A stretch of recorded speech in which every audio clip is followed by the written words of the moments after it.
Do you want to add user authentication to your Next.js app within minutes? Stay tuned and I'll show you how. First, you want to navigate to clerk.com and then click on the Start Building button. Here, click on the dashboard and then proceed to sign up with your Google, GitHub, or an email address. I'm going to use my Google account.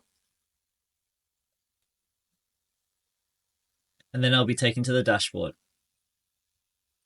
Once you've signed in, click on Create Application. Give your application a name. I'll just call mine Test Application. Underneath there, you'll see all the different sign-in options that your users can log in within. Simply just toggle on and off which options you want. Click on Create Application. And then you'll be taken to a quick start guide and you'll see instructions on how to set up Clerk. But first, let's go set up Next.js in Cursor. First thing we want to do is create a new Next.js project.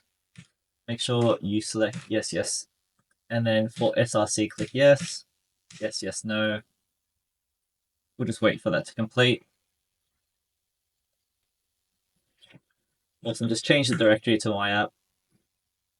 All right, let's go and install Clerk.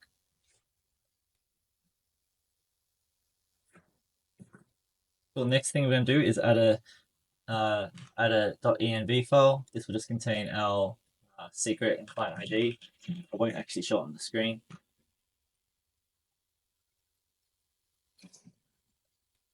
Cool. Next, we're going to create a middleware.ts file in the source folder. Paste the code from middleware. Go ahead and add your Clerk provider to the app. So we'll go to our layout.tsx page. Just paste over it.